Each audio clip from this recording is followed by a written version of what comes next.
24 نومبر کے احتجاج کے معاملے پر کسی بھی ممکنہ بریک تھرو کے لیے حکومت کی ایک اہم شخصیت اور پی ٹی آئی کے درمیان ہائی لیول رابطہ ہوا ہے۔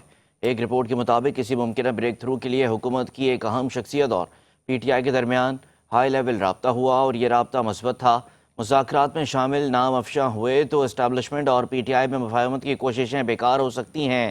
ذرائع کا یہ بھی کہنا ہے کہ بات چیت مثبت رہی تو حکومتی شخصیت مقتدر حلقوں کو اعتماد میں لے لے گی۔ پی ٹی آئی کو کچھ یقین دہانیاں کرائی جا سکتی ہیں، جبکہ باضابطہ مذاکرات ہوئے تو پی ٹی آئی اور حکومت کے درمیان ہوں گے۔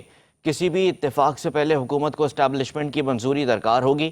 ذرائع کے مطابق حکومت کی یہ اہم شخصیت مقتدر حلقوں کو اعتماد میں لے گی اور اگر معاملات مثبت انداز میں آگے بڑھے تو پی ٹی آئی اپنے مطالبات پورے کرنے کی کچھ یقین دہانیوں کو عوض 25 نومبر کے احتجاجی مارچ کی کال واپس لے سکتی ہے۔ بتایا جا رہا ہے کہ مذاکراتی عمل کا آغاز پی ٹی آئی کو 24 نومبر کو اسلام آباد تک اپنا احتجاجی مارچ واپس لینے پر قائل کر سکتا ہے۔ تحریک انصاف کا دعویٰ ہے کہ وہ اسلام آباد میں بڑا شو کرے گی